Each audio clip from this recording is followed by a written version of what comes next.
There's a lot to take away from Penn State's 27-9 win over Michigan, but what stood out the most were the young wrestlers. Freshman Braeden Davis might have broken the curse at 125, and Mitchell Mesenbrink put the 165-pound class on notice. You are Locked On Nittany Lions, your daily podcast on the Penn State Nittany Lions, part of the Locked On Podcast Network, your team every day. What is going on, Penn State fans? That is right. You are Locked On Nittany Lions. Thanks so much for making us your first listen and watch every single day. We are free and available wherever you get your podcast, part of the Locked On Podcast Network. I'm your host, Zach Seyko. Today's episode is brought to you by Gametime. Download the Gametime app, create an account, and use code Locked On for $20 off your first purchase. First-time guest on the shows, we're talking Penn State wrestling, an instant recap as Penn State defeats Michigan 27-9 in Ann Arbor, and that is Joe Smeltzer of Nittany Sports Now, beat reporter covering football, men's basketball, most importantly in this case, wrestling, and it was easy work out there in Ann Arbor. A couple interesting head-to-head matchups, but Penn State was a 20-point favorite. If you wanted to bet on wrestling, you could. They were a 20-point favorite, but oh man, Joe, good teams win, great teams cover, and I guess 20 match points in this dual meet was a little too much for Penn State, but there were so many things to take away from this. Carter Starocci not wrestling. I thought we were going to see possibly a finals preview at 174 with him and Shane Griffith of Michigan transferring over from Stanford. People remember how good Griffith is, especially the diehard wrestling fans. But now Penn State finally has a real contender at 125. Braeden Davis is legit. Mesenbrink at 165 is legit. And then Aaron Nagao gets into an interesting situation with Ragusin of Michigan. So a lot to unpack here. I guess I want to start with the young guys, Mesenbrink and Davis. Who impressed you more at this point? Because I guess I'm going to go with Mesenbrink because it was a beatdown at 165 by Mesenbrink, and for what he was able to do against Cam Amin, who's number 7 in the nation, winning 12-1, and Mesenbrink is still like coming up through the ranks. That one, I think, was the most important match, like head-to-head matchup of the night. What do you think? Or was it Braeden Davis? I would agree, Zach, that Mesenbrink had the more dominant performance. I mean, and Davis was great, beating a veteran guy, multi-time All-American. But you look at Davis's match, and it was tied at 1, I think, until about the last 20 seconds, and then Davis got a takedown and ended up getting an extra point for ride time in 151. But Mesenbrink, that was just an annihilation. 12-1 major decision against the number 7 wrestler in the country. I would say Davis winning as a whole was more surprising than Mesenbrink winning, but Mesenbrink, the way he did it, really set that over the top.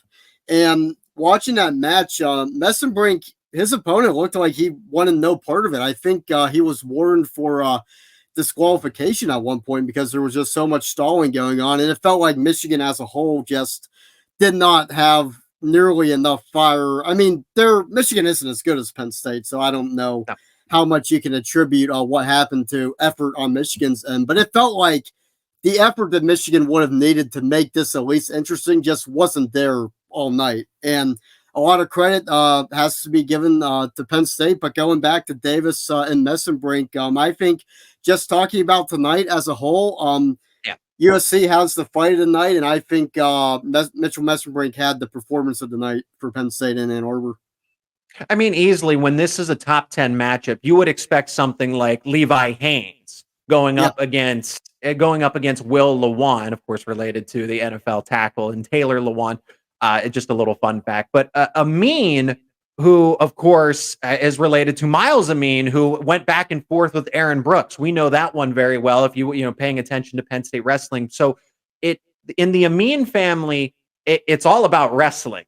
And to see Mesenbrink as a redshirt freshman, Amin now, transitioning into that veteran role for Michigan, 12-1 at home is just now. And funny enough, going to Cael Sanderson's impromptu press conference, outside a rec hall over where the mat rooms are, and just listening to him, and he's been impressed with Mesenbrink as well. I don't want to say surprised, but he did admit that he has said that we didn't know that this extra year for Mesenbrink existed. And I found that really intriguing coming from Cael Sanderson himself. Yeah, that is intriguing, and it kind of shows the confusion in eligibility, right? With a guy like Cael Sanderson, who is the greatest wrestler and greatest coach, you could argue both of all time. But yeah, you're right. It really goes to show, like, as good as Penn State is and as good as we expect them to be, there's always surprises along the way. We didn't expect, I don't think, Penn State's the curse of 125, which people said, we didn't expect that to be solved, I think, so soon. And we didn't expect Mesenbrink to be as good as he is either. So there's always surprises. And those were really on display tonight. And I think this team is well ahead of where it was last season. I don't think there's any doubt about that. And what's interesting, I mean, Braeden Davis is from the state of Michigan. So this one really mattered to him. It's just the fact that, so he is a true freshman. Braeden Davis is a true freshman, and we didn't see Tyler Casack wrestle tonight. And I wonder what their plans are for his eligibility as well. It was something that Penn State and wrestling spectators, media, fans had to keep an eye on last year with Levi Haynes, and we saw how good Levi Haynes was. So that has been, there are no redshirt plans for Braeden Davis, and I think that makes sense at 125. It does. But for someone like Tyler Casack at 149, since maybe his weight could be, I don't know, maybe he's locked in at 149. I won't know. We won't necessarily know for sure, but I did think it was an interesting decision to leave him out of the lineup in the case that there is eligibility. I don't want to say concerns, but a plan to be careful with his eligibility in this case. Let's address Carter Starocci real quick before the break. Starocci not wrestling. Flow Wrestling put out a brief video. He did an interview after the match saying that this was a last-second decision. It doesn't sound like anything concerning. The thing that I'm concerned the most about is that we were robbed of a Starocci versus Shane Griffith preview of what could be either a semifinal or a championship matchup at 174. I think Starocci would have won, and easily from the level that he's gone to in this season, surprisingly enough. You didn't think he could get better. Well, he did get better.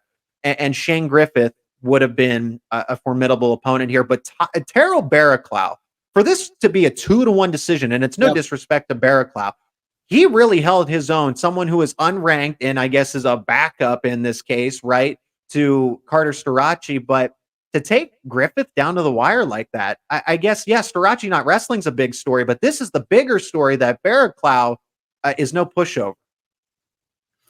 Yeah, and it's even more impressive because I'm pretty sure Barraclough had to go up from 165 just to go against Shane Griffith at 174. So it really shows the depth that Penn State wrestling has. Barraclough feels like he's been there a long time, and he's kind of been like a swing guy. Like I would probably compare him with Keaton Ellis on the football program. You know, that reliable veteran that can be plugged in when needed. But both of Penn State's losses, I think the 27-9 score is kind of misleading to how dominant Penn State was, which is kind of crazy because that looks dominant enough, right? When you're going against a borderline top 10 team in their house in a conference dual meet.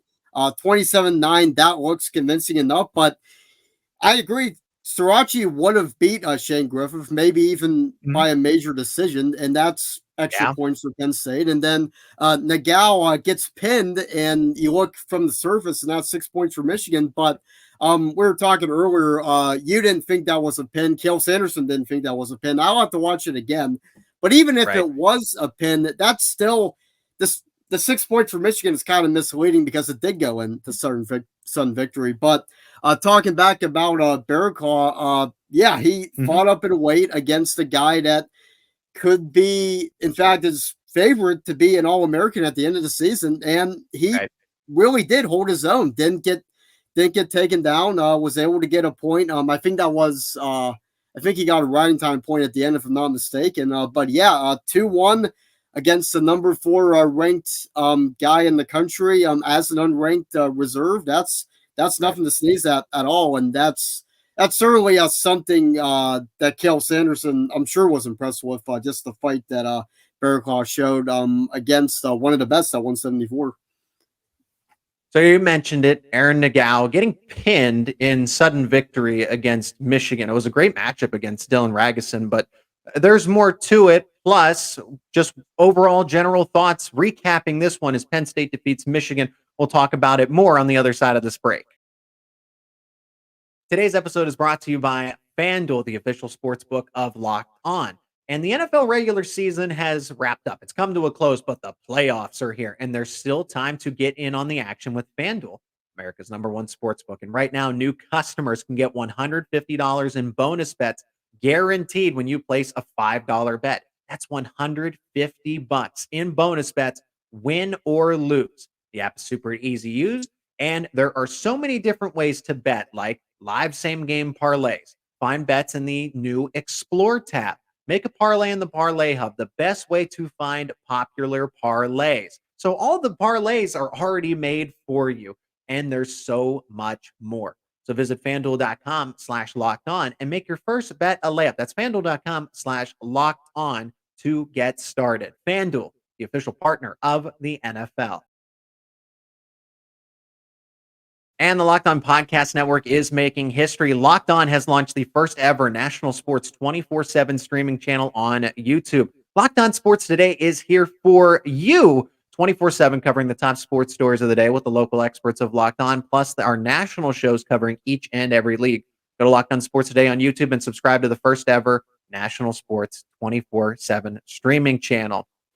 Let's go back to 133, where Aaron Nagao and Dylan Ragusin, I think, from a head-to-head battle, gave one of the most exciting matches of the night in this dual meet. But Penn State, as we've come to the conclusion, Joe, they ran away with it, and there was really never a doubt. I guess I was thinking as they got to match 8 that, and I was thinking to myself, well, Michigan would have to pin Penn State 3 times in a row to tie this dual meet, and then it would go to criteria or whatever. And then I'm starting to sweat a little bit like, oh no, it happened. It's happening. I jinxed it but then you have Beau Bartlett and everything. And it was never really in doubt. But I thought it was funny that I say in my head, I'm like, there's no way Nagao gets pinned.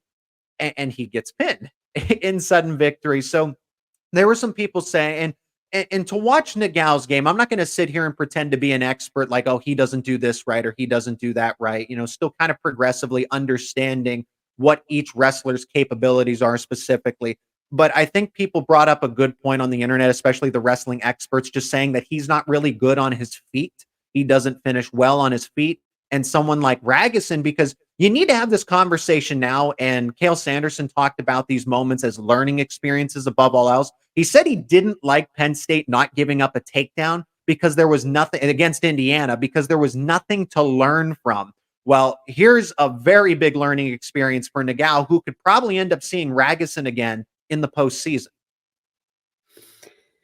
Yeah, well, in that case, I don't know how happy Cael would have been with this duel meet, because I think Penn State only gave up 3 takedowns the whole night. That's true. So, that is true. But yeah, you mentioned Nagao from a technical standpoint. He's only a true sophomore. This is his second season. I don't think there's any real reason to be concerned about him long term. I think transferred in. Yeah. He did transfer in, and having 2 losses would not look bad on any other team, but because he's on Penn State, that kind of sticks out a little more. And he had the 2 losses were to 2 of the top 10 guys in the country at 133, losing to Crookham, who I believe is number 1 in the country from Lehigh. That was the first dual meet of the season. Yep. And then Ragusin tonight.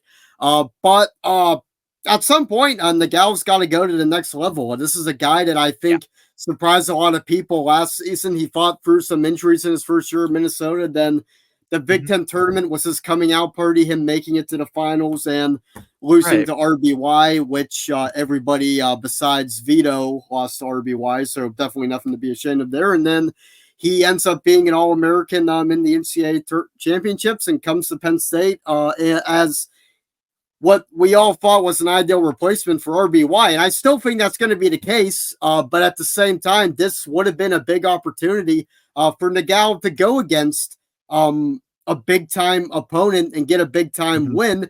And it just didn't happen that way. And he's going to have plenty of chances. This is the Big Ten. There's a lot of, especially at 133 is a strong class. But there's a lot of chances Nagao's going to have to build his stock, to beat a ranked opponent. And as I said at the top, this is only his second year. So definitely not worth pushing the panic button. But at the same time, I think everybody would agree that this was a missed opportunity for Aaron Nagao. But he's going to be just fine. He's going to get that big signature win for Penn State. It's just a matter of when. I guess the other ones that stand out here, because it's not too, I mean, David Evans, of course, gets, I mean, that's a major win for himself personally, but we know that he's not the official starter in this lineup, right. And this was just something temporary. I guess the other ones that I look to as far as head-to-head battles, Beau Bartlett, just, he closed out the matchup, but I felt a little concerned because it felt like he had it and then just kept allowing Lemley to keep coming back. And Lemley, number 25 in the rankings, compared to Beau Bartlett, who is number 2 at 141. So is there anything that you look at Bartlett and you say, just I wish there was a little more command there? I mean, sometimes you can get into a scramble, and it's like Nagao. Nagao did, it's controversial. I don't think he got pinned, but you get into those kind of scrambles and you open yourself up to interpretation for the refs to kind of decide those things. It was the same case for Bartlett. And like I said, I'm like, in the back of my head, I'm like, hopefully they don't get pinned 3 times consecutively. And then Nagao gets into a bad scramble. Bartlett gets into a bad scramble. Unfortunately, he's able to come out on top 7-5. But I'm sitting there just a little concerned. This isn't a top 10 wrestler.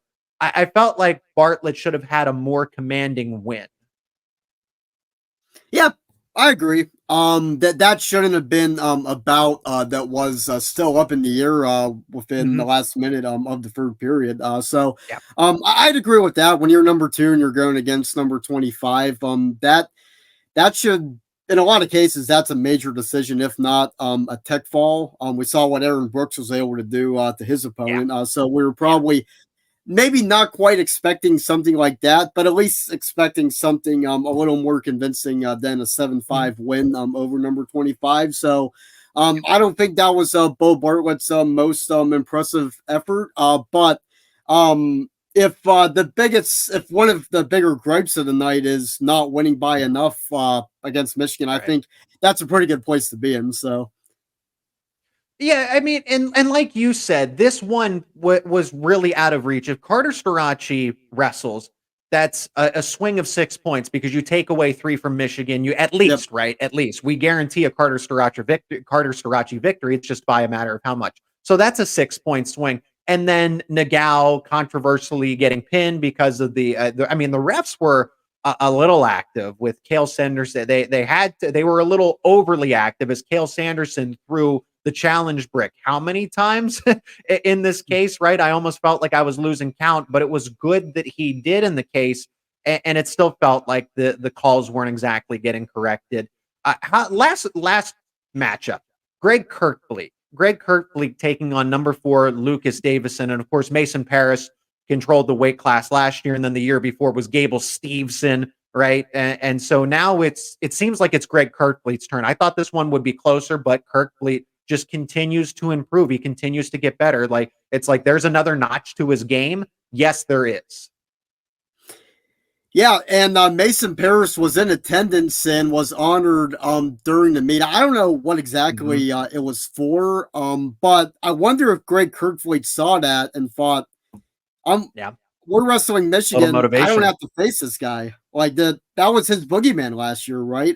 Beat him at the BJC. Paris did. Then beat him in Ann Arbor, who was hosting the Big Ten championships, and then beat him in the national championship. So, with Gable Steveson gone, with Mason Paris gone now, this is really Greg Kirkfleet's championship to lose, both in the Big Ten and in nationally. Because it's kind of crazy to think this was the second best heavyweight in NCAA wrestling, and he didn't win a conference or national championship, and that was because number 1 was also in the Big Ten. So with Paris being gone and Kirkfleet going to Ann Arbor and having no problems against a top 4 opponent, that's I think a sign that this really is this is really looking like it's going to be Greg Kirkfleet's time. We won't know that for sure for a while, But he's the guy to beat in the heavyweight weight class. I don't think that's not a surprise. I think we expected that coming in because he was the number 2 guy and the number 1 guy left.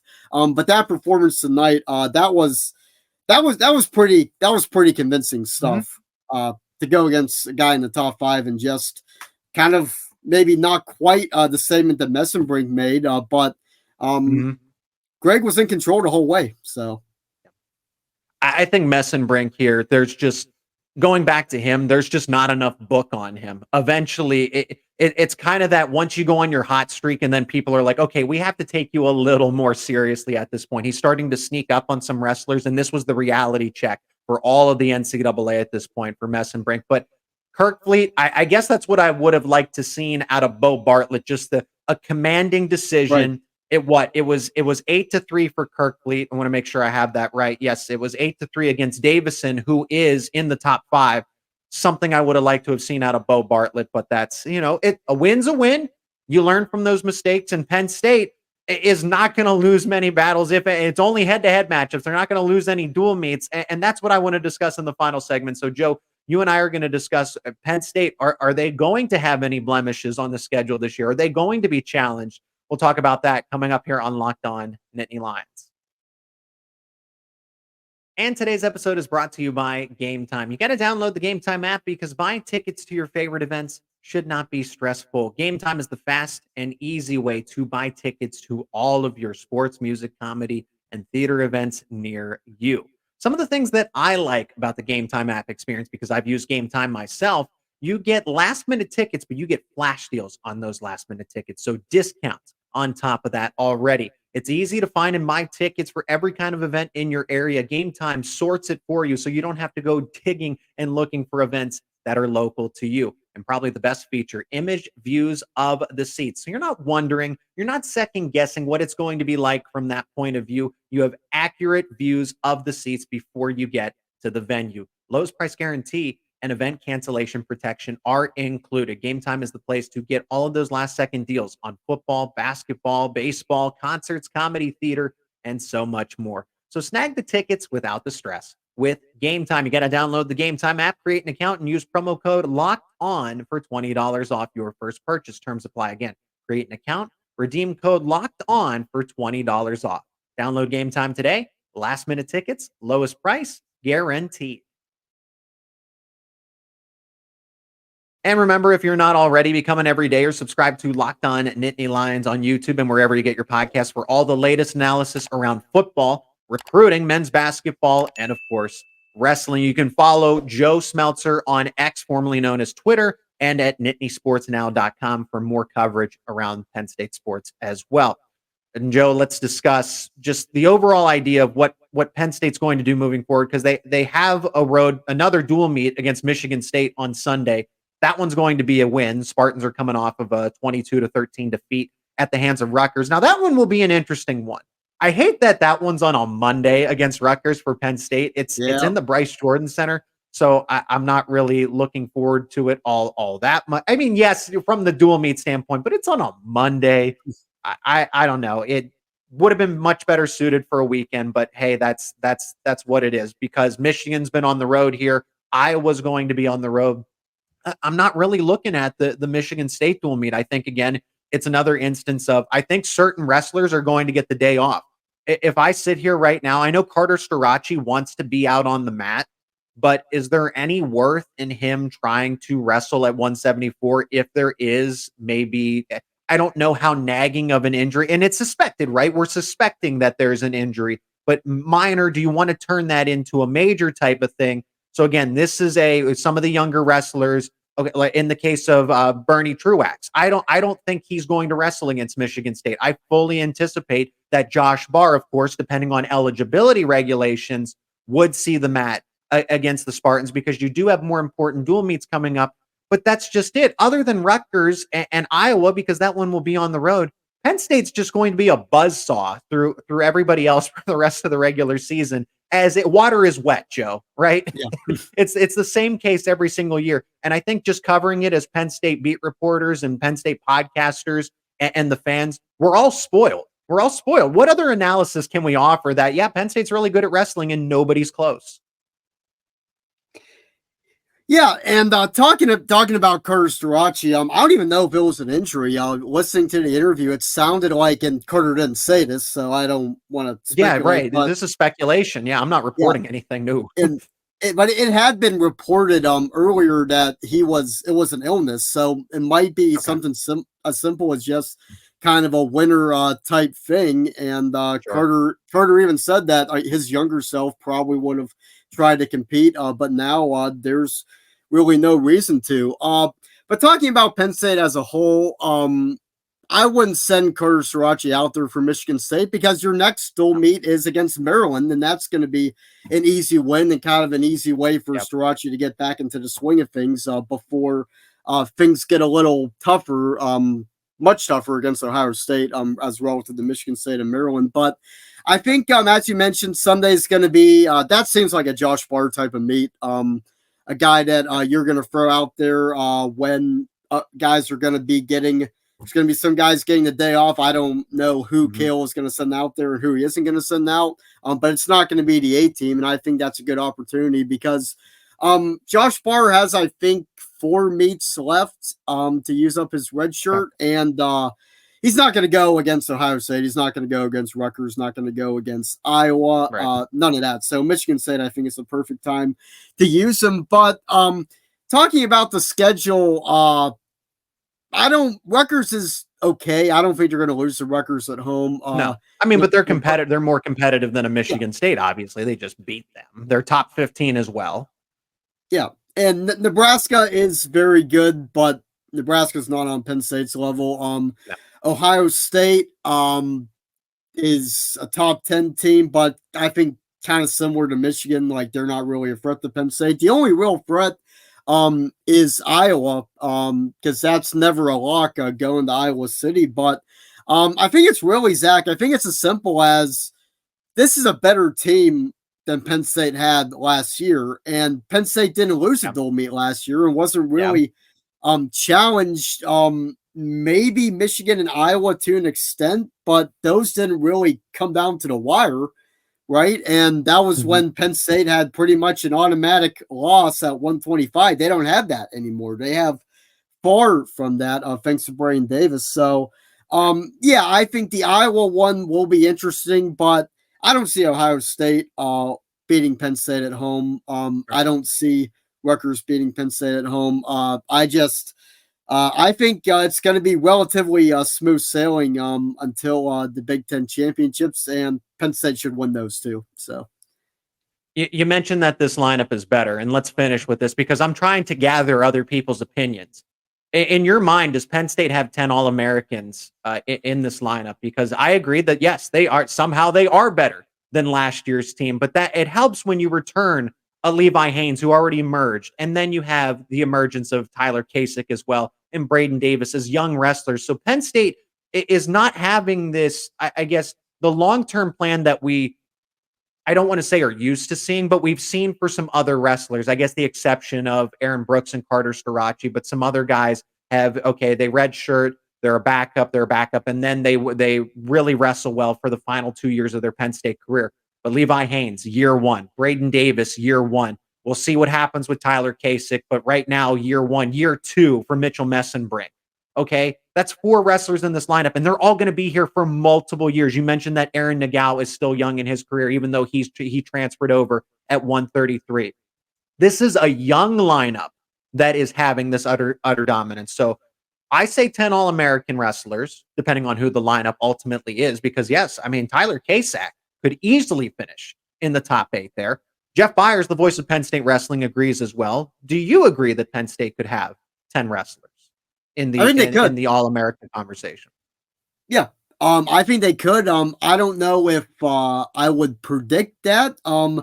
But you have to say it's possible. I was a little disappointed not to see Tyler Kasich tonight because he took a guy that was an All-American last season in Graham Rooks, and he shut him out and tech followed him. And that's a statement win, kind of similar to the one that, and probably even more impressive so than the one Mesenbrink had tonight, because Mesenbrink, that was a top 10 battle, and Kasich kind of came out of nowhere and just absolutely took Graham Brooks to the woodshed.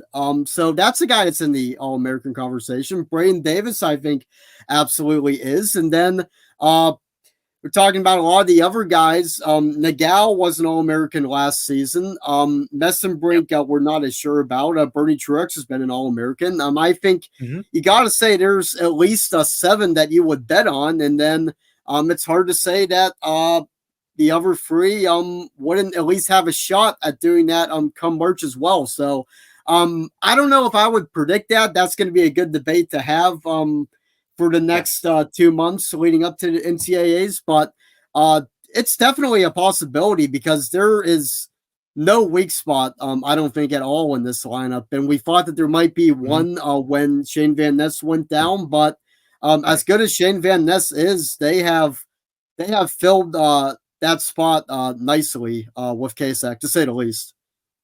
Well, now, for me, Mesenbrink becomes the guarantee. I guess the ones that I'm looking at are Braeden Davis, since this is his first time, but this was truly a nice reality check to say, okay, he can finish in the top 8, but that's very difficult to do. And then, but Carter Starocci, Beau Bartlett, Greg Kurtfleet, Aaron Brooks, Bernie Truax, those are all guarantees. I think the ones that you do look at, 149, what's the plan there? We don't know for sure yet, just given eligibility and everything, 149, and then 125 just because of the inexperience. But people probably had the same concerns about Levi Haynes, and look what happened. He made it all the way to the finals. So like you said, this is an ongoing conversation and we'll ultimately know, but you have 8 guarantees and then 2 question marks. But if you're going to, but I'm a glass half full kind of guy, Joe. And I would say that gives you probably 9 at the very minimum. It'd be cool, very cool to see 10, but time will tell. So Joe, first time guest on the show. I enjoyed our conversation about wrestling. Hopefully it's not the last, but thank you so much for the time to help me recap this one against Michigan and preview what's to come for Penn State wrestling. Yep, you got it, Zach. Thanks for having me. And remember, you can keep up with the show on YouTube, wherever you get your podcasts. Go follow Joe over on X, formerly known as Twitter, and at NittanySportsNow.com. Thanks for checking out this episode on Locked On Nittany Lions.